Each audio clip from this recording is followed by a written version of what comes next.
Farmers group फसलों के सही दाम न मिलने के कारण कल सुबह 11 बजे कलेक्ट्रेट के सामने विरोध मार्च निकाल रहे हैं। जंगली हाथियों ने मीलादमपरा गांव में एक बार फिर से कहर मचाते हुए 300 एकड़ केले के बागों को तबाह कर दिया।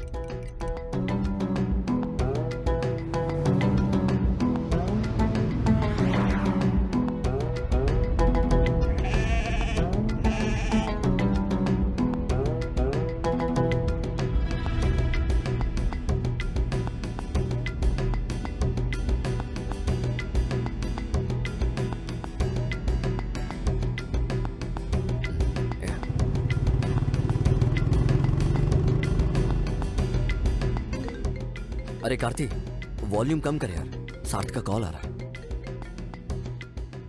हेलो, तुम लोग कहाँ पहुँचे? जो तुमने दुकान बताई थी जस्ट उसको अभी क्रॉस किया। अच्छा ठीक है ठीक है, आगे आते रहो, तुम्हें वहाँ पर एक पुलिया दिखाई देगी। पुलिया? हाँ, वहाँ पर मेरे अंकल तुम्हारा वेट कर रहे हैं। और उनका नाम बोल क्या है? कुंजप्पन। कुंजप्पन। कुंजप्पन? हाँ हाँ ठीक है, हम उनको वहाँ से पिक कर लेंगे। ओके भाई, ठीक है।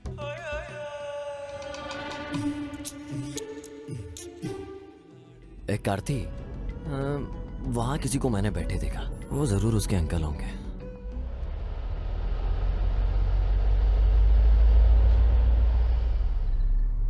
आपका नाम कुंजापन है? हाँ, तुम शरद के दोस्त हो ना? हाँ, सही कहा। उसने अभी अभी मुझे कॉल किया था। हाँ, आइए हमारे साथ। हाँ हाँ, क्यों नहीं क्यों नहीं। तू पीछे वाली सीट पर बैठ जा। तुम किधर जा रहे हो? हाँ, बैठी। बिल्कुल सर्कस की तरह गुलाटी मारी। ये तो एकदम जबरदस्त था। एक बार घर पहुंचा फिर एक दूसरे को जान लेंगे। आप लेंगे? वैसे तो मैं कभी नहीं पीता हूँ, पर अगर मैं मना करूंगा तो तुम्हें बुरा लग जाएगा। हाँ, सही बोला। कुंजापन भाई। Yes dear. यहाँ से और कितनी दूर जाना है? बस थोड़ी सी और दूर, फिर हम पहुंच जाएंगे। तब तक इसे कटक लेता हूँ।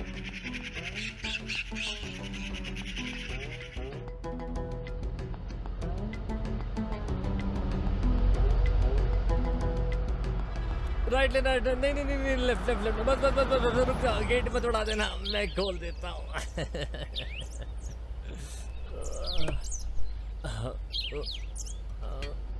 अरे खुल जा। क्या ये शरद का घर है? भाई नहीं यार, ये उसके दादा का घर है। आजा आजा आजा। अब यहाँ कोई नहीं रहता। लाइक बहुत खूबसूरत है ना? आजा आजा आजा आजा। देख एकदम हवेली लग रहा है यार। नजर रखनी पड़ेगी, आखिर करना क्या चाहते हैं लोग।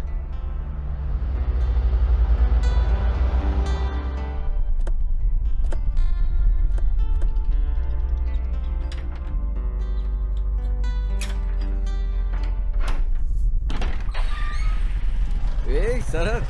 अल्लू, कितने टाइम बाद मिल रहा है यार तू? भाई मैं अभी तुम्हारे साथ नहीं आ सकता हूँ, बहुत सारे अरेंजमेंट करने हैं। तुझे तो पता है शादी की तैयारी कैसी होती है। हाँ, कोई नहीं यार, समझता हूँ। तब तक मैं तुझे अपने दोस्तों से मिलाता हूँ। ये सिया, ये कार्ती और ये उसका भाई किरण। हाय। और ये है मेरा जिगर शरद। तुमने तो बोला था कि 6 दोस्त आ रहे हैं। उनमें से कुछ को टाइम पे छुट्टी नहीं मिल सकती। कोई बात नहीं। ये लो तुम्हारा स्पेशल आइटम, बिल्कुल कड़क। भाई सिर्फ एक? चिंता मत करो, बाकी बैग में है। ठीक है, चलेगा। अच्छा सुनो, खाना और चखना भी बैग में रखा है। कल 10:30 बजे मंदिर में शादी है, इसलिए मैं रात में आने की कोशिश करूंगा। ओके, मुझे पता है कि तुम बिजी हो। हाँ, मिलते हैं। Bye bye bye bye.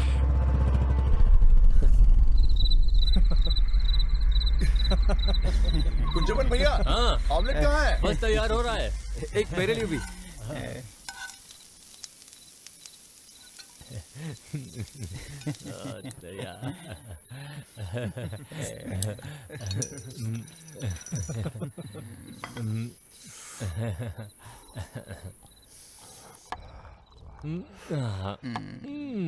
इधर पास करना यार। वैसे तो मैं नहीं पीता हूँ, लेकिन मेरी बीवी को इसकी खुशबू पसंद नहीं है। जब आपका शराब पीने का मन होता है तो क्या करते हैं? मैं क्या करता हूँ, मस्त एक गिलास ठंडा पानी पी लेता हूँ और काम बन जाता है मेरा। ऐसे इसीलिए कि आप कंजूस हो या फिर सच में अपनी पत्नी से डरते हो? मैं क्या बोलूँ तो दूसरी वाली बात सच बोली है। तुम ड्रिंक और स्मोक नहीं करते हो? नहीं नहीं, वो ऐसी कोई भी चीज इस्तेमाल नहीं करेगा जो उसकी बॉडी के लिए नुकसानदायक हो। ये फ्यूचर का मिस्टर केरला है। मैंने कुछ मेडल भी जीते हैं। ओह सच में? जवानी के दिनों में मैंने भी बहुत सारे मेडल जीते थे। पर शादी की बात सब बंद कर दिया। अब सिर्फ अपनी पत्नी से झगड़ा करता हूँ। हमारी 2 ट्रॉफी भी है। हाँ, एक 16 की, दूसरी 18 की।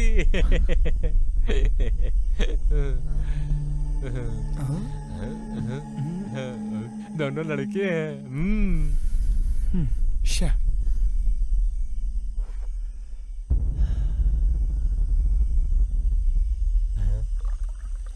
आइला, ये क्या चीज है? कॉकटेल। ओह, इसको पीने से सर दर्द नहीं होता। तो जो टंगी रहती है दुकान में वो बॉटल है ये? नहीं, वो कोको कोला होती है, ये कॉकटेल है। हाँ, वही तो मैं सोच रहा था। हाँ, सही सोचा तुमने। कुंजबन भाई, यहाँ पे बहुत ठंड है। क्या कंबल मिल सकते हैं ठंड दूर करने के लिए? मैं आपका इशारा समझ गया हूँ। बाहर आसपास में कुछ ब्लैंकेट्स हैं। वो तो ओल्ड हो गई है, कोई फ्रेश मिलेगी क्या? उसका तो कोई चांस नहीं है। तुम इसको नहीं जानते। ऐसा कोई ब्लैंकेट नहीं है जो इसकी पहुंच के बाहर हो।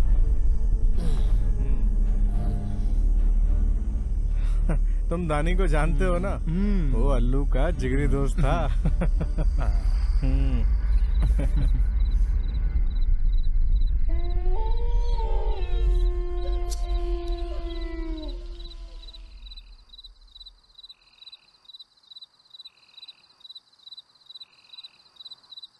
ए सिया, चल बाहर घूमने चलते हैं यार। हाँ, चलो चलते हैं।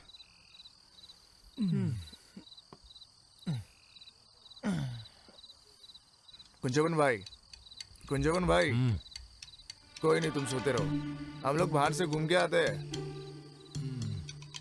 अरे ज्यादा दूर मत निकल जाना, जंगली जानवर घूमते हैं।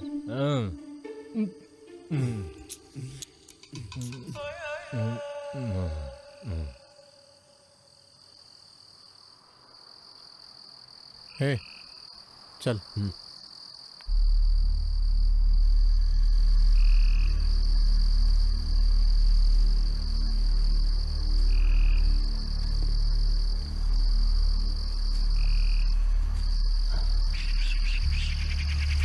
समझ गया।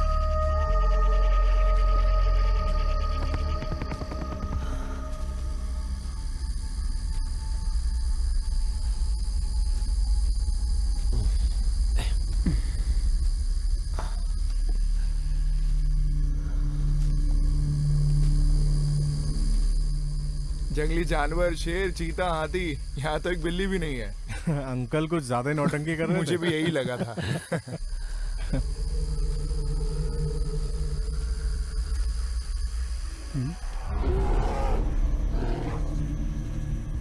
एक कार थी, वो भालू की आवाज थी। तुझे भालू की आवाज कहाँ से आई? अरे सच बोल रहा हूँ, मैं भालू की आवाज तू पहचानता मोगली की हूँ। तरह जंगल में पला बड़ा है इतने ना? घने जंगल के बावजूद भी ऐसा लगता है यहाँ पर कोई रहता है। हाँ यार, सच बोल रहा है। चल देखते हैं। चलते हैं।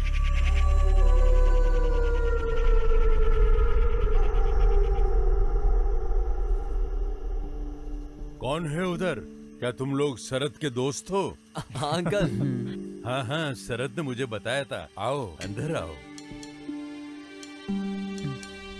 लीला, यहाँ आओ। देखो कुछ मेहमान आए हैं। अंदर आओ, आओ जल्दी आओ, जल्दी आओ। इधर बैठो, इधर इधर। माफ करना, मैंने आप लोगों को पहचाना नहीं। ओ, कैसे पहचानोगी? तुम इन्हें पहली बार देख रही हो। ये शरद के दोस्त हैं। अच्छा हाँ, शरद ने बताया था। आप लोग बैठो, मैं चाय लेके आती हूँ। नहीं नहीं, थैंक यू आंटी, आप रहने दीजिए। दादी कौन है वहाँ? अरे इधर आओ बेटी। ये मेरे बेटे की बेटी है पवित्रा।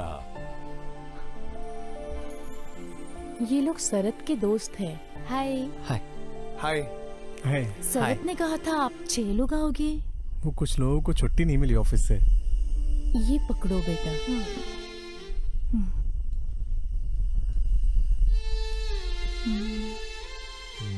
वैसे अंकल आपका नाम क्या है? रघुरमन। मैं तुम्हारे दोस्त शरद का रिश्तेदार हूँ, लेकिन उसके डैड और मेरे बीच में कुछ गलतफहमी हो गई थी। ये कोई बड़ी बात नहीं है। ये लो बेटा, साबूदाना खाओ। हमारे खेत में उगाया हुआ ताजा साबूदाना है। ये मुझे दे दो, तुम जाके नहा लो।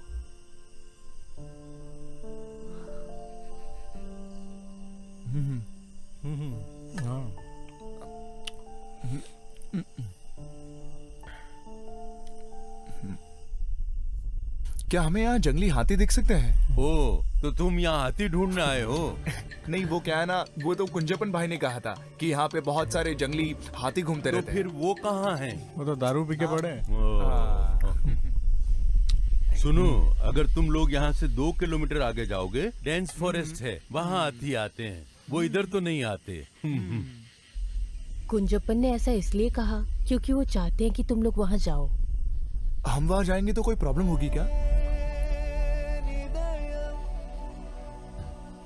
जाके फोन उठा, जाके उससे बात कर। आता हूँ मैं। हेलो। उसकी मंगेतर है ना, इसीलिए इतना शर्मा रहा है। सगाई हो गई है? हाँ, अभी पिछले हफ्ते ही हुई है। हाँ।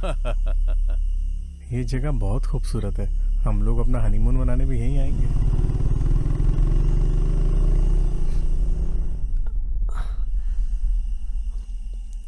अरे यार, चार्जिंग खत्म हो। अंकल, आपके पास चार्जर मिलेगा? बेटा, चार्जर लाके देना। अरे वो नहाने गई होगी, चार्जर ड्रॉअर में है, तुम जाके ले लो।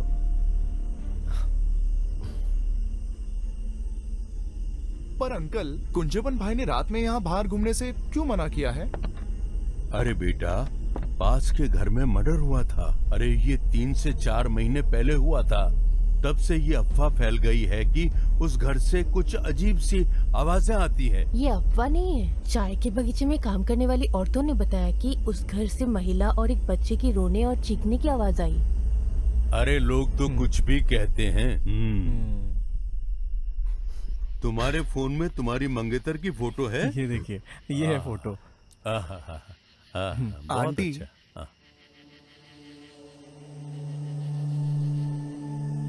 क्या हुआ बेटा? उस घर में और कौन कौन मरा था?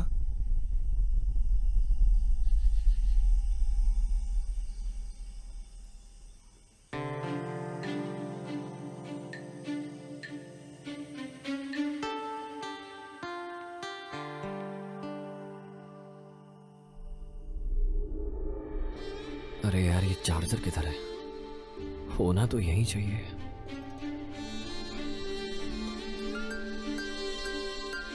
इधर।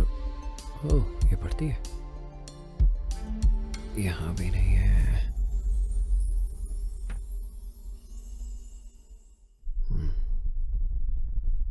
अरे क्या चाहिए तुमको?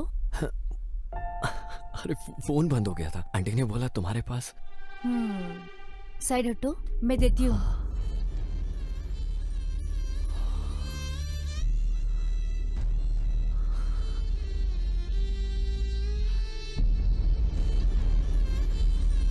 छोटी पिन का है क्या?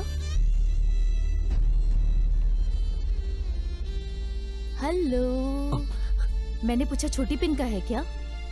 नहीं, बड़ा है। तुम्हारा फेस कहीं तो दिखा दिखा सा लग रहा है। याद नहीं आ रहा है, कहाँ देखा है? कहा जाता है कि एक ही शक्ल के 9 लोग होते हैं, तो उनमें से देखा होगा किसी को। वैसे तुम अभी तक मैरिड नहीं हो ना? हे, अभी मेरी उम्र कहाँ है शादी की? पर तुम्हारी हरकतें तो कुछ और ही कह रही हैं। वैसे अभी तक कोई मिली नहीं है, तलाश जारी है ना? अभी तक नहीं मिली? नहीं, पर ऐसा लग रहा है कि शायद वो मिल गई है मुझे। अल्लू, हाँ, बहुत टाइम हो गया है, आजा। आ रहा हूँ।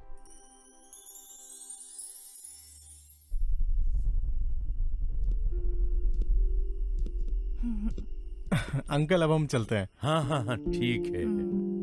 सेल्फी लेना, सेल्फी। हाँ, सेल्फी। अरे कार्ति, चल सेल्फी लेते हैं। हाँ भाई, ठीक है।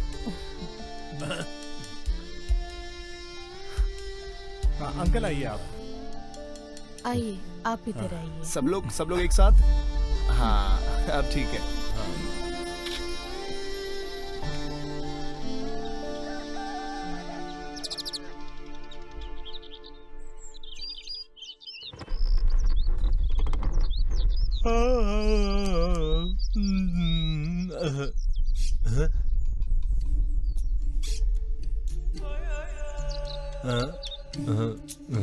क्या सुबह सुबह।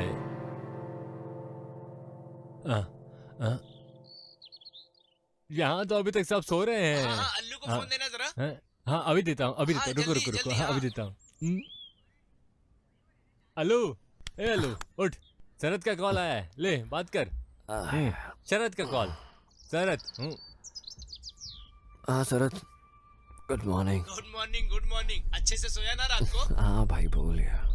हमें 9:30 बजे तक यहाँ पर पहुँचना है। तुम लोग भी जल्दी से तैयार हो जाओ, ब्रेकफास्ट यहाँ पर रेडी है, समझे? अयो। Good morning.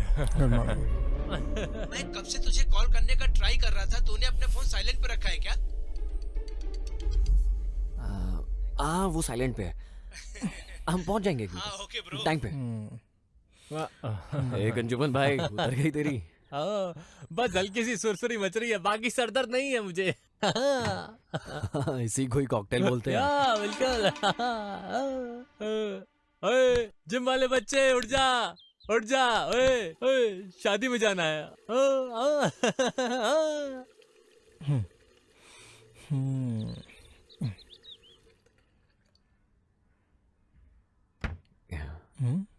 अब तू किधर जा रहा है? यार वो कल रात फोन उनके घर भूल गया था मैं अपना। अच्छा, अकेले उससे मिलने जा रहा है? जा, भगवान ही बचाए तुझे उससे। तुम लोग तैयार हो जाना, मैं जल्दी आता हूँ।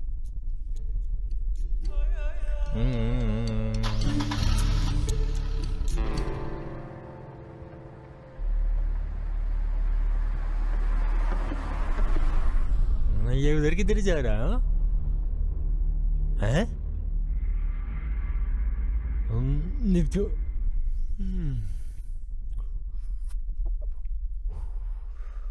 अरे अल्लू किधर के लिए चला गया? वो अपना फोन लेने गया है। आपके रिश्तेदार के यहाँ भूल गया था कल रात को। रिश्तेदार के घर? ये कौन आ गया? वो बगल में जो 2 माले की बिल्डिंग है ना, उन्होंने बोला कि वो आपके रिश्तेदार है। शरद के पापा और उनकी कोई प्रॉब्लम है। क्या बात कर रहे हो? सुबह सुबह माल भुग के बैठे हो क्या? कुछ भी बोल रहे हो, नहीं फूका कुछ माल वाल। अरे सुनो ना कुंजपन भाई, आप कहना क्या चाहते हो? अरे शरद के पिता का तो 24 साल पहले ही निधन हो गया था। उस समय तो वो सिर्फ 2 साल का बच्चा था। तो अगर आपके वो रिश्तेदार नहीं है तो और कौन है? अब मुझे कैसे पता चलेगा कि तुम किसके घर गए हो? आलू जिस तरफ गया है उस तरफ सिर्फ एक ही घर है, फिर उसके बाद सिर्फ जंगल है। उस घर में कोई नहीं रहता है। करीब 4 महीने पहले उस घर में एक आदमी पागल हो गया और उसने अपनी पत्नी और पोती को कुल्हाड़ी से मारकर खुद को फांसी लगा ली थी। उसके पति का नाम क्या था? क्या? उसके आदमी का नाम क्या था? रघुरमन। वैसे आपका नाम क्या है अंकल? रघुरमन। उस घर में और कौन कौन मरा था? वो सिर्फ मरे नहीं थे, उनका खून किया गया था। वो लोग यहाँ के नहीं थे, कहीं बाहर नॉर्थ से आए थे। पति, पत्नी और वो लड़की शहर के किसी कॉलेज में पढ़ती थी। वहाँ पे किसी लड़के के प्यार में पड़ गई थी। घर में किसी को भी इसकी जानकारी नहीं थी। एक दिन झूठ बोल के स्पेशल क्लास के नाम पे बाहर चली गई थी। वो लड़का बिल्कुल अच्छा नहीं था। वो उसे किसी लॉज में ले गया था। वहाँ पे उसके और भी दोस्त थे और मिलके उन लोगों ने उसके साथ बहुत बुरा किया। वो वापस घर आई और कभी किसी से कुछ नहीं बोली। वो बेचारी सदमे में थी। 2 से 3 महीने बाद परिवार वालों को एहसास हुआ कि वो लड़की प्रेग्नेंट है। उन लोगों को किसी ने भी कुछ दिनों तक बाहर नहीं देखा। एक दिन उस आदमी ने कुल्हाड़ी उठाकर अपनी बीवी और पोती को मार दिया और खुद फांसी लगा के जान दे दी।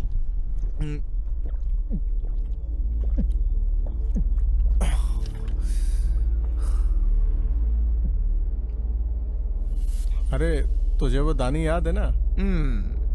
वो अल्लू का जिगरी दोस्त था। जहां तक मुझे पता है इन्होंने ऐसे ऐसे कांड किए हैं कि हम सोच भी नहीं सकते। अगर दानी को कोई पसंद आ जाए तो वो उसे अपने प्यार में फंसा लेता है। और वो उस काम में बड़ा एक्सपर्ट था और वो काफी हैंडसम भी था। अल्लू के साथ लड़की शेयर भी करता था। अरे वो अब कहाँ है?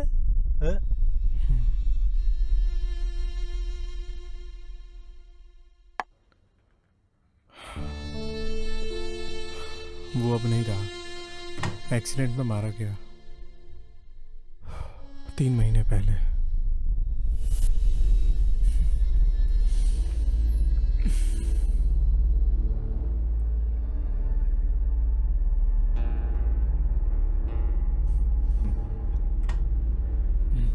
एक आरती, जाके नहा ले।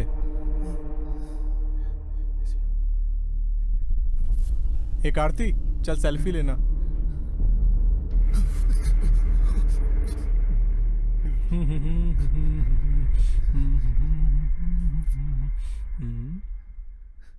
ये सियान,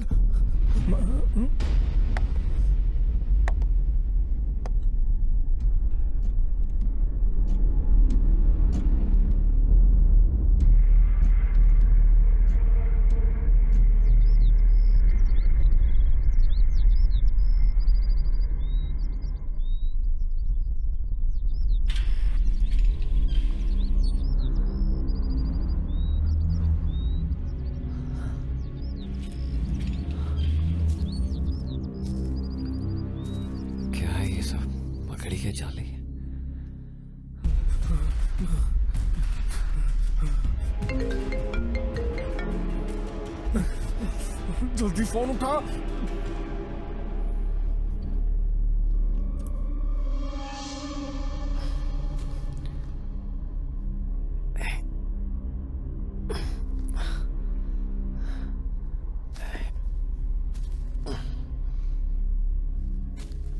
अंकल, क्या है यार ये सब?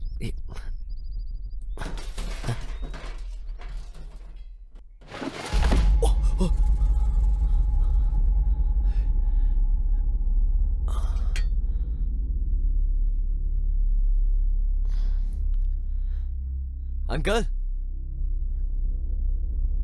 अंकल, आंटी,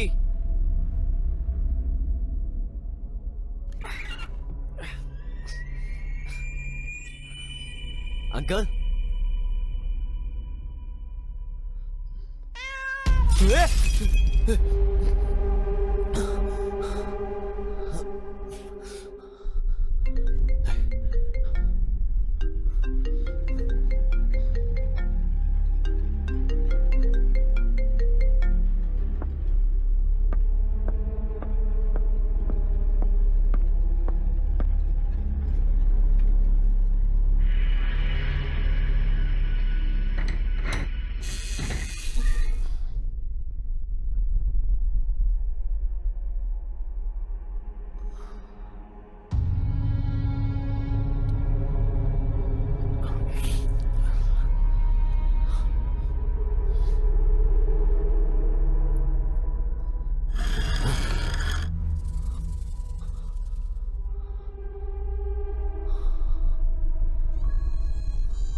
ये सब गए किधर?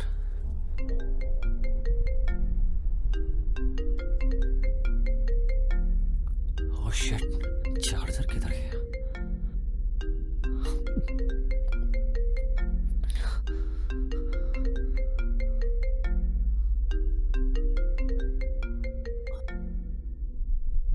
हेलो हल्लू, उस घर के अंदर मत जाना, वहां पे कोई भी आदमी नहीं है। सबके सब भूत हैं। मैंने तुझे वो सेल्फी भेजी है व्हाट्सएप पे जो हमने कल ली थी, देख उसे।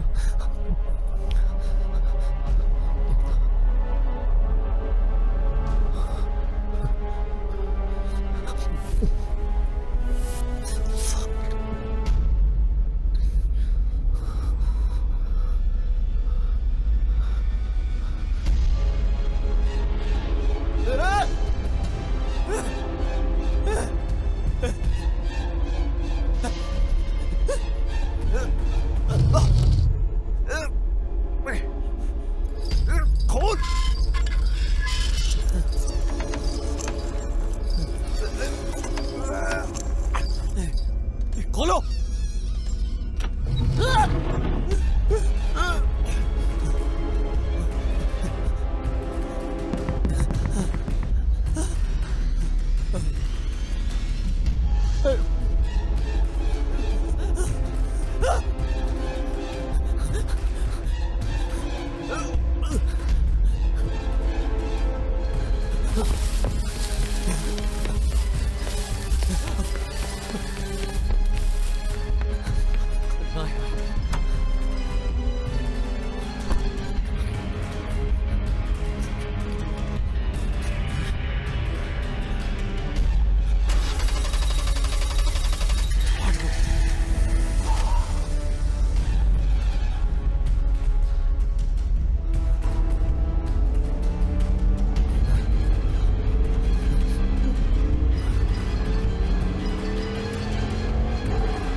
दानी,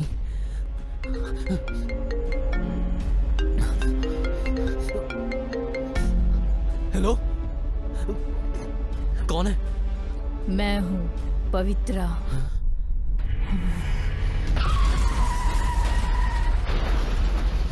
अपने दोस्त की शादी में जा रहे नौजवान की खाई में गिरने से हुई मौत। हादसे की शिकार हुए शख्स 26 वर्षीय एलन जोसेफ थे। सूत्रों के हवाले से मिले जानकारी के अनुसार मृतक गाड़ी चलाते समय फोन का उपयोग कर रहे थे और घना कोहरा होने के कारण ये हादसा हो गया।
महिलाओं के साथ हिंसा करना कानूनन अपराध है। इस फिल्म को बनाने के दौरान किसी भी जानवर को नुकसान नहीं पहुंचाया गया है।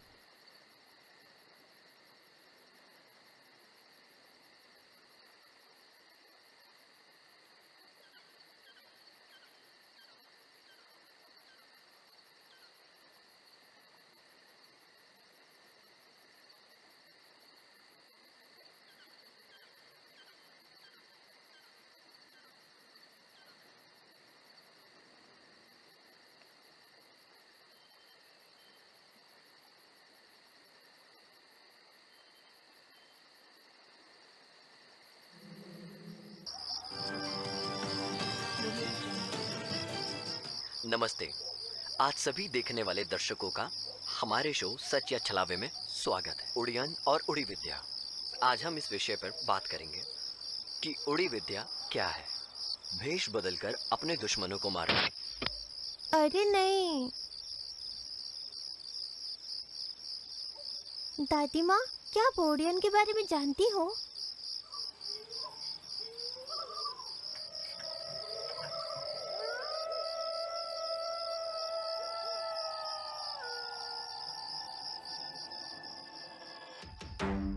ये वो समय था जब जमोरिन राजा और वल्लु वनत के शासक भारत पूजा नदी के तट पर सत्ता के लिए युद्ध कर रहे थे। युद्ध जीतने के बाद जमोरिन राजा ने वल्लु वनत के शासकों के सारी जमीन पर कब्जा कर लिया। उसने इन जमीनों को अपने करीबी साथियों में बांट दिया और उनको वहां का पूरा अधिकार दे दिया। वरमंगलम के मधुसूदन नायर को नेत्रीमंगलम का राजा घोषित किया गया था। वो नेत्रीमंगलम प्रांत से संबंधित वल्लु वनत शासकों के प्रति सहानुभूति रखने वालों से सख्त नफरत करता था। उसने उनके करों को दुगना कर दिया, उनकी औरतों पे बहुत अत्याचार किया और उनके साथ दुर्व्यवहार किया। उस समय के दौरान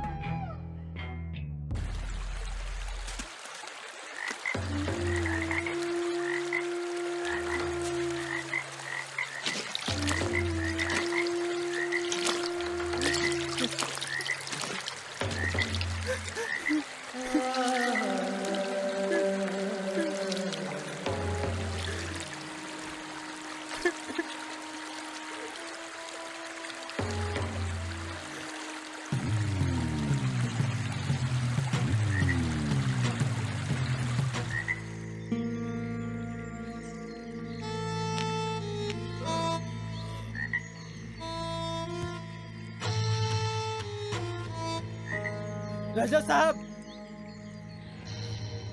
गंदी नौली के कीड़े, तेरी हिम्मत कैसी है मेरी जान काटने वाले की?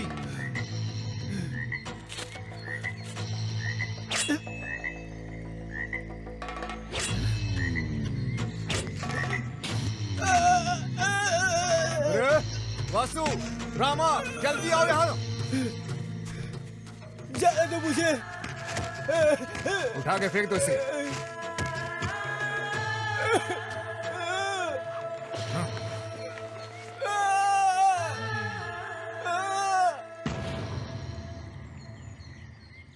चातन को मरा हुआ समझकर उन्होंने उसे कुरुतिमलक्कावु की सीमा पर फेंक दिया।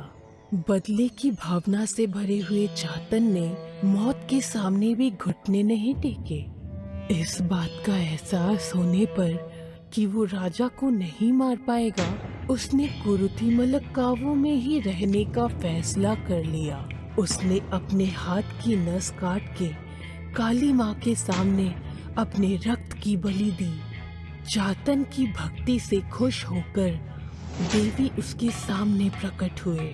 चातन ने देवी से मधुसूदन नायर और उसके पूरे वंशजों को खत्म करने का अनुरोध किया, मगर देवी ने उसके अनुरोध को मना कर दिया और उसके बजाय उसे एक दवा के बारे में बताया। जंगल और पहाड़ियों की खाक छानने के बाद आखिरकार वो उन जड़ी बूटियों को ढूंढने में सफल रहा। विभिन्न प्रकार की जड़ी बूटियों से उसने एक चमत्कारी रसायन बनाया जो किसी के कान, घुटने और कोहनी पर लगाने से वो अपनी पसंद का भेष बदल सकता है, लेकिन ये भेष हमेशा के लिए नहीं बदल सकता।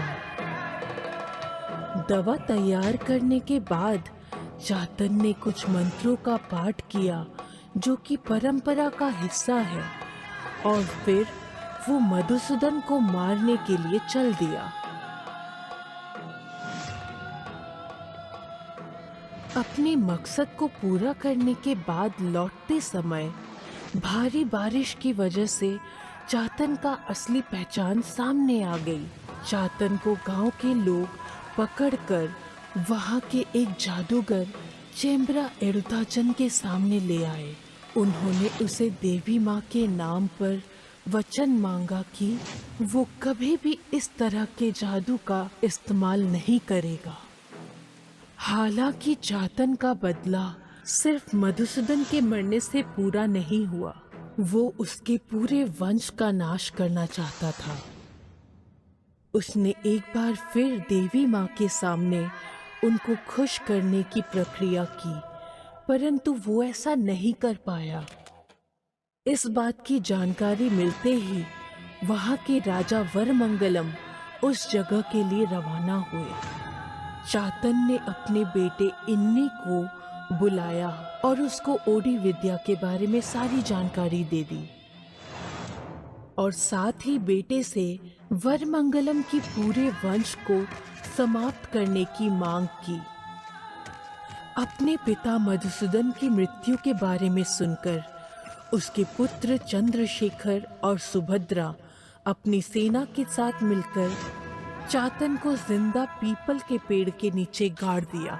इन्नी ये सब दूर से देख रहा था। उसकी आंखों से एक बूंद भी आंसू नहीं निकला, और उसके बाद से हर रात उस पीपल के पेड़ के पास से अजीबोगरीब आवाज सुनाई देती है। गांव के लोगों ने उस जगह का नाम नीलविल्ली कुन्नू रख दिया।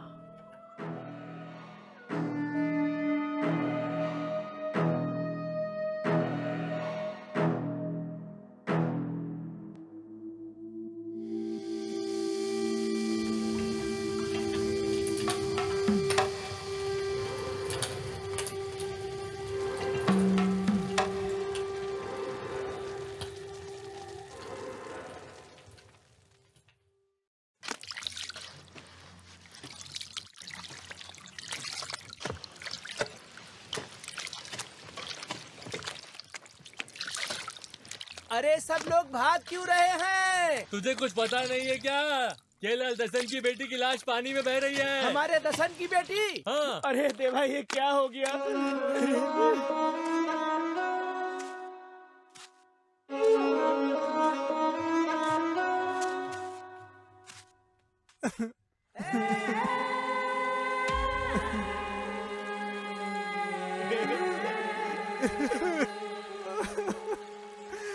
ये क्या हो गया मेरी बेटी को?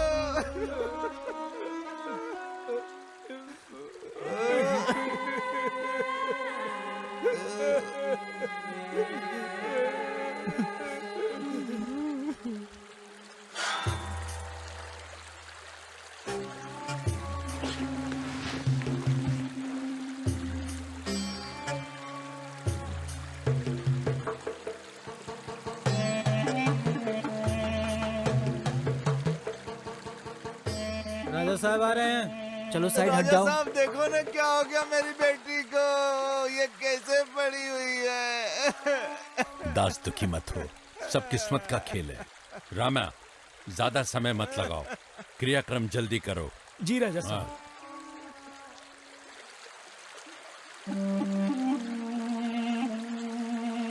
उठ जा मेरी बच्ची, उठ जा।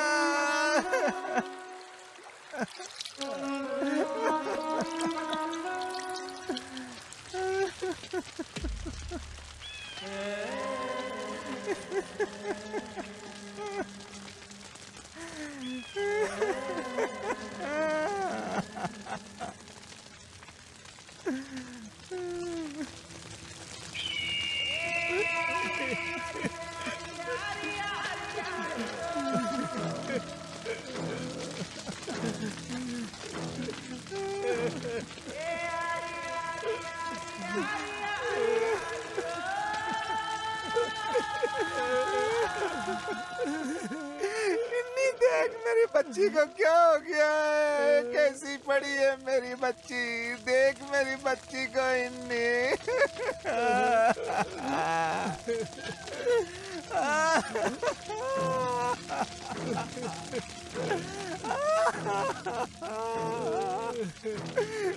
देख क्या हो गया मेरी बच्ची को, कैसे पड़ी है? देख इन्नी, देख। अब मैं क्या करूं? उसने अपने हाथ में पकड़ा हुआ था।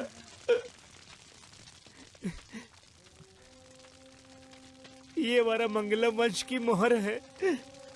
जो भी इसकी हालत का जिम्मेदार है, चाहे वो कोई राजा महाराजा क्यों ना हो, उसे भी ऐसे जला देना चाहिए। ये सिर्फ तुम कर सकते हैं।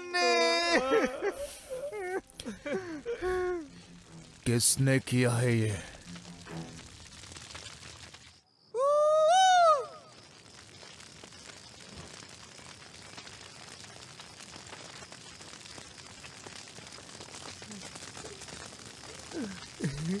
इन्नी, हमारी बच्ची को राजा के लड़के ने मारा है। पार्थन? ये सब मुझे महारानी के नौकर चीरू ने बताया। जानते हो तुम, राजा उससे जल्द मद्रास भेजने की कोशिश कर रहा है। वो कल सुबह सुबह निकल जाएगा, तो फिर आज रात को ही। नीलावली कुल्लू में मैंने वो जगह पे मशाल जला के रखा है जिधर तुम्हारे पिताजी को दफनाया गया था। भूलना मत वारामंगलम के राजा ने तुम्हारे पिताजी के साथ क्या किया था। उस मंजर को कैसे भूल सकता हूं मैं? जिंदा दफन होते हुए मेरे पिता की तकलीफ का मंजर आज भी मेरे दिल में है, और ये मेरे अंदर की आग को जला कर रखता है। मद्रास जाने से पहले राजा का बेटा इलिक्कल रमानी के घर सोने के लिए जाएगा। तुझे पिता का वचन पूरा करना ही नहीं। अनाज के ढेर और लड़कियों का जश्न इन राजाओं के बच्चों के लिए नहीं होते। अब तुम लोग जा सकते हो। कल ले तेरी मंगलम में उनके बेजान शरीर का अंतिम संस्कार करने जरूर आना। जाओ।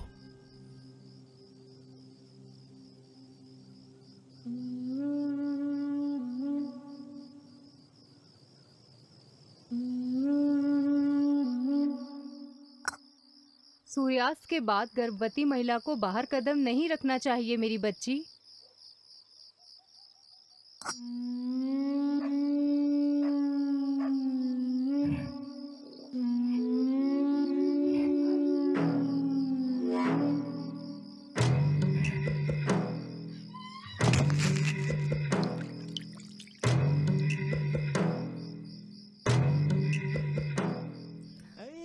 हे भगवान,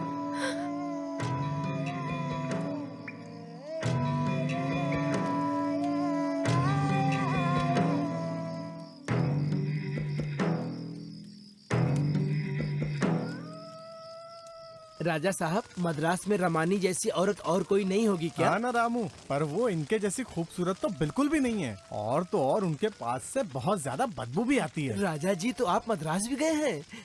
आपको कल सुबह जल्दी नहीं जाना है क्या? आज रात को क्या ये जरूरी था? रामू, ये मेरी इच्छा है, और अपनी इच्छा पूरी किए बिना मैं मद्रास चला जाऊं, ये तो सही नहीं है ना। हाँ? रामू,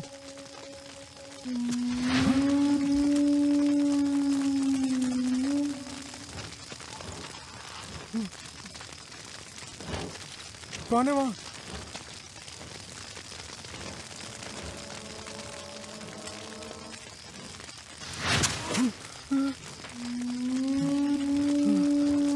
कौन है वहाँ?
प्रेत आत्मा पिंडा समर्पयामि।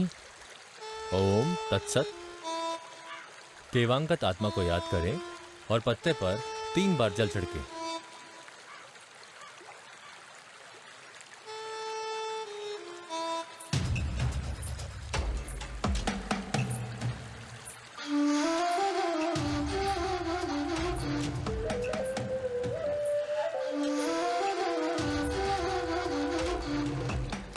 बारामंगलम के राजकुमार की कुर्बानी देने के बाद भी आप संतुष्ट नहीं हुए बड़े भैया?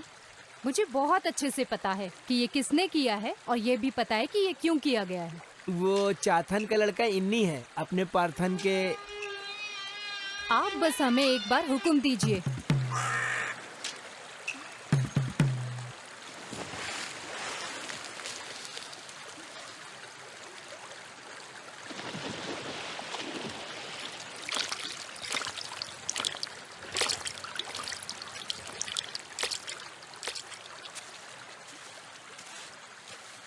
लगता है कि वरमंगलम के राजा को उन नीची जाति वाले कुत्तों से लगाव हो गया है। तो क्या हुआ, भले ही वो राक्षस तुम्हारे खुद के बच्चों को ही निगल जाए। इतना सब होने के बाद भी आप चुप क्यों रहते हैं? बोलिए।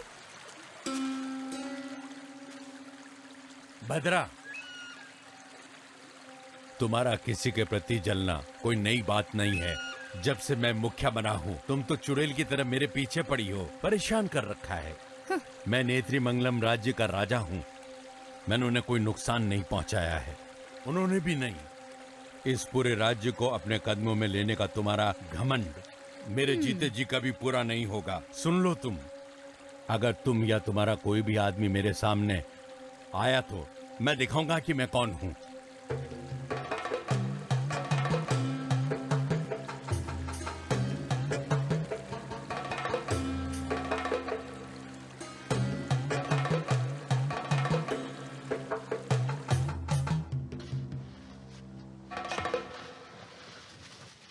अरे तुमने दासन और इन्नी को देखा है क्या?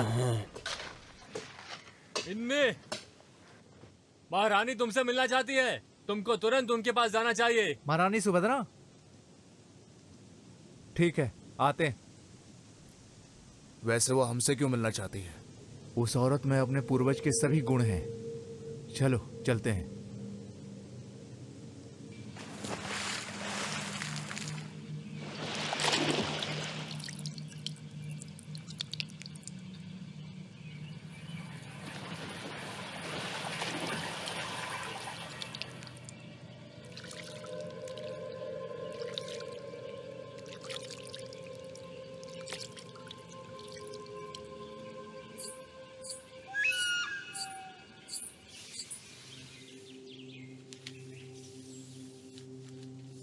राजा जी, महारानी हमसे मिलना चाहती है, कुमारन कह रहा था। उधर किनारे खड़े हो जाओ। भद्रा,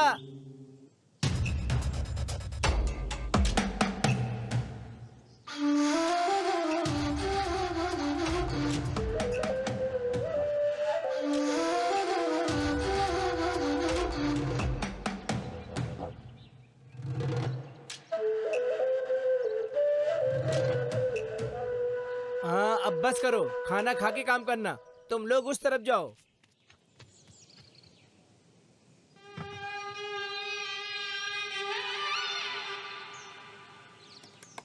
महारानी जी, हमें क्यों याद किया आपने?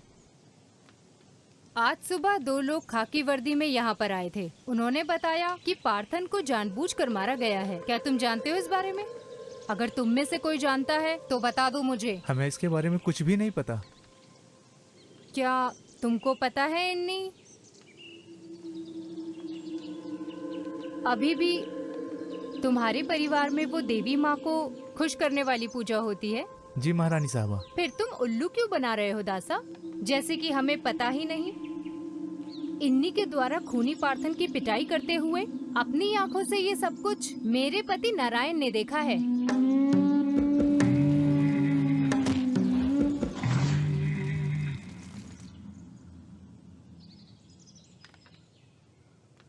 अगर मैं ये सारी जानकारी खाकी वर्दी वालों को दे दूं, तो चंदापुरा जंक्शन पर 2 लोगों की फांसी तय है। नहीं तो गांव वाले जो कि बड़े भाई को अपना देवता मानते हैं, वो सभी लोग मिलकर तुम्हें मार देंगे। तो अब बोलो दासा। मुझे ये करना था महारानी। मुझे ना ही कोई अफसोस है और ना ही कोई पछतावा।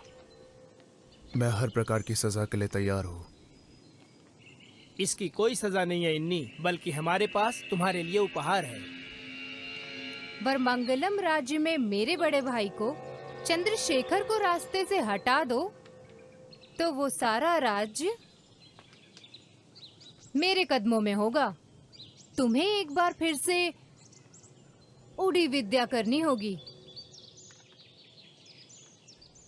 नहीं महारानी, मैं राजा के प्रति इतना क्रूर नहीं हो सकता हूँ। इन्नी, तुम कर सकते हो।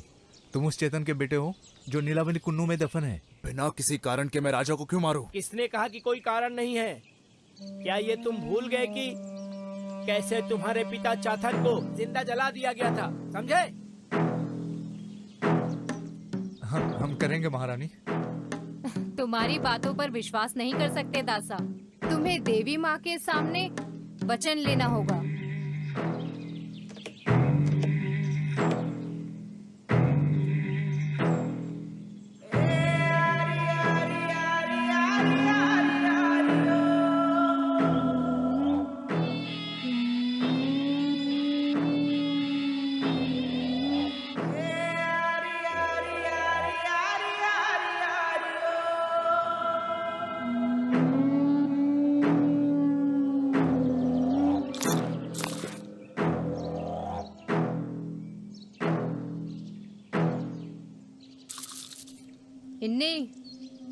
चंद्रशेखर पार्थन की तरह कोई साधारण आदमी नहीं है। वो कालेरी पैट्टू में निपुण है और देवी माँ का उस पर आशीर्वाद है।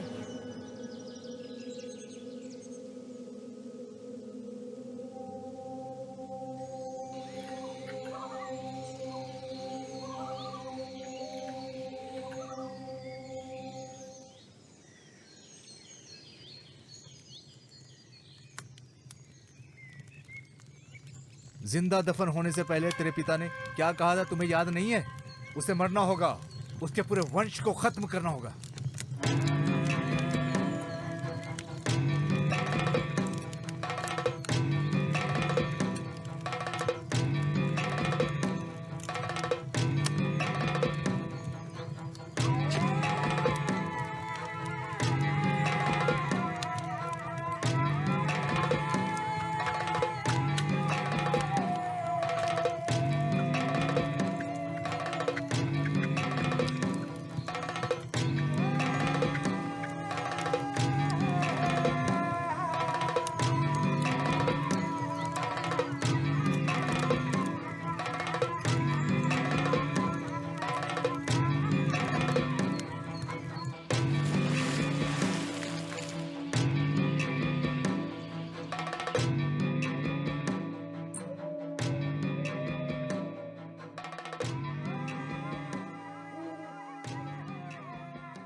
रामा, हाँ नारियल के पेड़ों की कटाई करनी पड़ेगी। कल मजदूरों को लेकर उधर जाना। जी राजा साहब। अरे रामा, उधर बकरा घुस गया है। नहीं, वहाँ तो कुछ भी नहीं है। तुझे दिख नहीं रहा है क्या? नहीं राजा साहब, सिर्फ आंखों का छलावा है। मेरी आंखें तुझसे ज्यादा तेज है, समझा? तू जा, मैं संभाल लूंगा। जी राजा साहब।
मुझे पता है तुम कौन हो। तुम भेष बदलकर मुझे डरा नहीं सकते।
बुरा मत मानना इन्नी।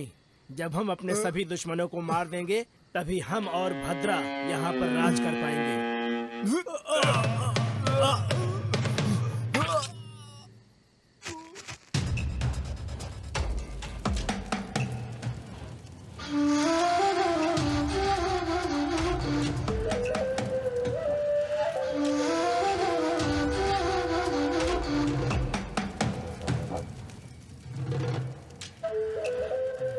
क्या हुआ इन्नी? मुझे ऐसे क्यों घूर रहे हो?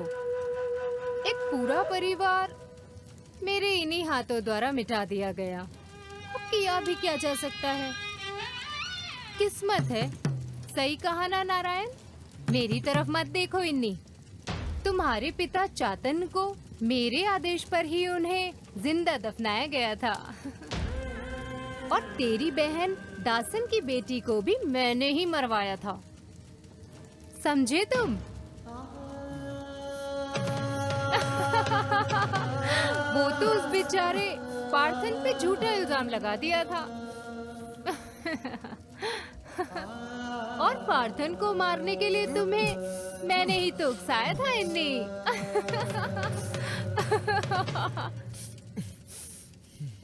अब मुझे बस एक और आदमी को मारना है जो इन सब का साक्षी है। तुम्हारा दासन। वहाँ देखते रहो इन्नी।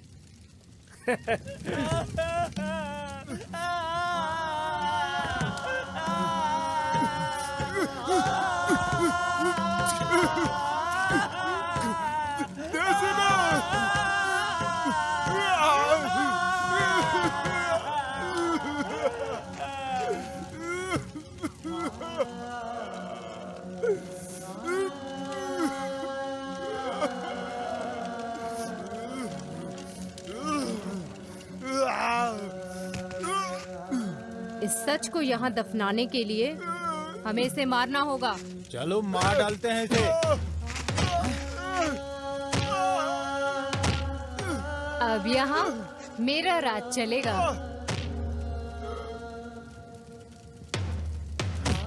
भद्रा का नेत्र्य मंगलम।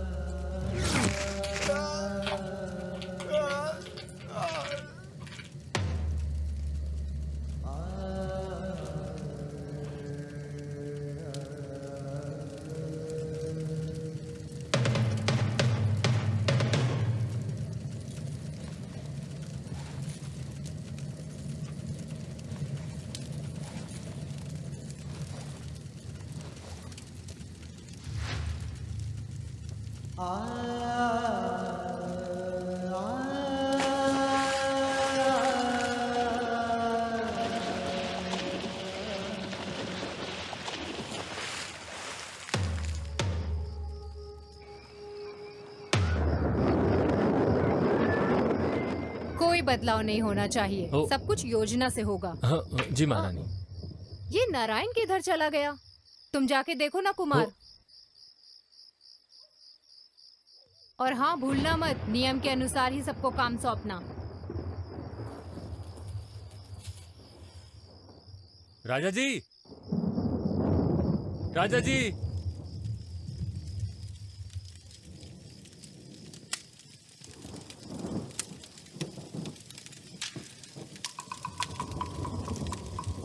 महारानी जी, खून।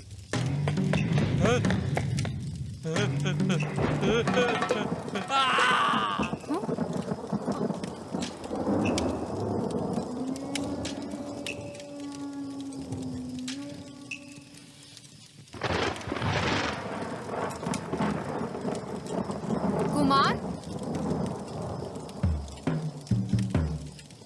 नारायण, नारायण।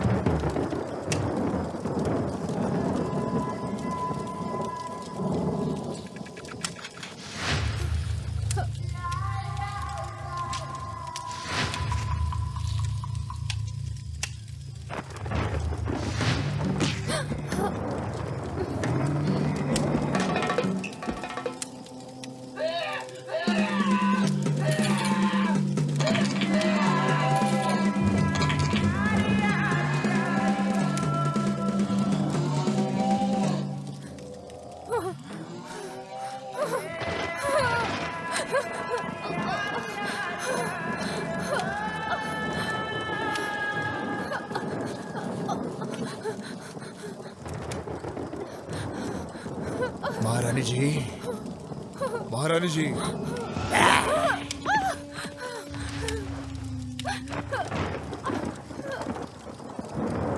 महारानी जी।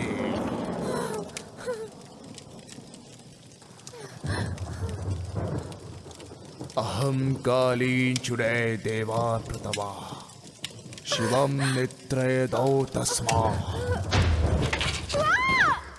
तो आज हमने बात की उड़ियान और उड़ी विद्या के बारे में। सच या छलावा कार्यक्रम एक बार फिर आएगा नए एपिसोड के साथ। तब तक शुभ रात्रि।